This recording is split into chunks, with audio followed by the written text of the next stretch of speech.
Hello, मेरा नाम doctor ज़ैद अहमद है और मैं साइकियाट्रिस्ट हूँ यहाँ इम्यूनिट्स में। आज मैं आपके सामने ओसीडी या ऑब्सेसिव कंपल्सिव डिसऑर्डर के बारे में कुछ इन्फॉर्मेशन शेयर करने के लिए आया हूँ। तो हम स्टार्ट करते हैं कि ओसीडी या ऑब्सेशन कंपल्सिव डिसऑर्डर होता क्या है। जैसे इसके जो 3 अलग-अलग जो शब्द हैं या अल्फाज हैं, ऑब्सेशन, उसका मतलब होता है कि एक पर्सन जिसके दिमाग में, जिसके मन में बार-बार विचार आ रहे हों, थॉट्स आ रहे हों या कुछ अर्जेस बार-बार आ रही हों या उसके मन में कुछ ऐसी इमेजेस आ रही हों और उनका नेचर ऐसा हो कि वो उसके मन में बार-बार आ जाए।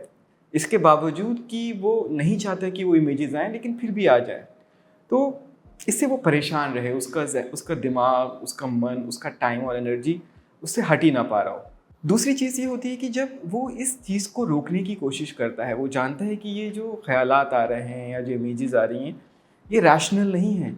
लेकिन जब वो उनको रोकने की कोशिश करता है तो उसको बहुत ही एंग्ज़ायटी होती है, बहुत ही घबराहट होती है।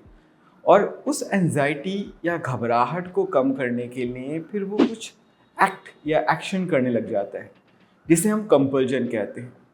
तो जब अगर हम इन 3 चीज़ों को जोड़ लें, एक चीज़ ये कि उनके ख़यालात का बार-बार आना, जिनको वो रोक ना पा रहा हो, और अगर वो उनको रोकने की कोशिश करता है तो उनको लेकर उसको बहुत चिंता होना और उस चिंता से मुक्ति पाने के लिए, उससे फ्री फ़ील करने के लिए उसका किसी पर्टिकुलर एक्ट या एक्शन में इन्वॉल्व होना। तो ये एक विशियस साइकिल सी बन जाती है और जब ये एक विशियस साइकिल उस पर्सन का टाइम, एनर्जी, फोकस, अटेंशन लेने लग जाती है, तो वो उसकी ज़िंदगी के डिफरेंट एस्पेक्ट को कॉम्प्रोमाइज़ करने लग जाती है तब वो एक डिसऑर्डर की फॉर्म में आ जाती है। मैं आपको कुछ एग्जांपल्स देके सजेस्ट करता हूँ।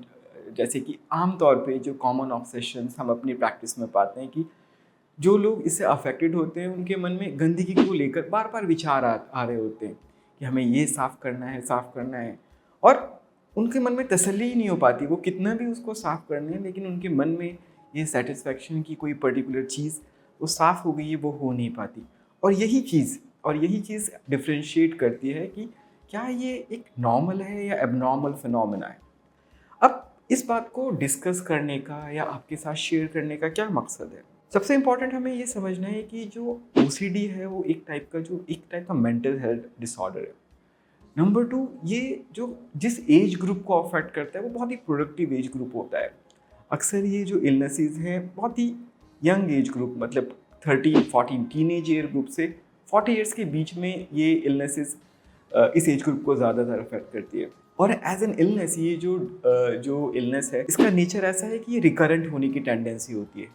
तो इसलिए बहुत ज़रूरी है कि हम इस तरीके की जो परेशानियाँ हम खुद महसूस कर रहे हैं या अपने आसपास महसूस कर रहे हैं इनको जानें, इसके लिए हेल्प सीक करें। अब क्या इसके लिए क्या हेल्प्स या क्या चीज़ें अवेलेबल हैं? तो मैं आपके साथ शेयर करना चाहूँगा कि ये इस टाइप की जो डिफ़िकल्टी है इसके लिए इफ़ेक्टिव ट्रीटमेंट मौजूद हैं।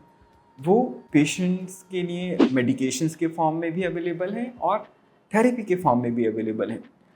आपको रिक्वेस्ट करना चाहूँगा कि जो जो इन्फॉर्मेशन आपको प्रोवाइड करी है, तो ये चीज़ जिन लोगों में आप ये परेशानियाँ देख रहे हैं या जिन्होंने आपके साथ शेयर करी है या आपको लगता है कि ये इन्फॉर्मेशन यूज़फुल है, लोगों को मालूम होनी चाहिए, तो आप प्लीज़ इसे अपने वाइडर सर्कल्स में, फ्रेंड्स में इसको शेयर करें। Thank you for your time.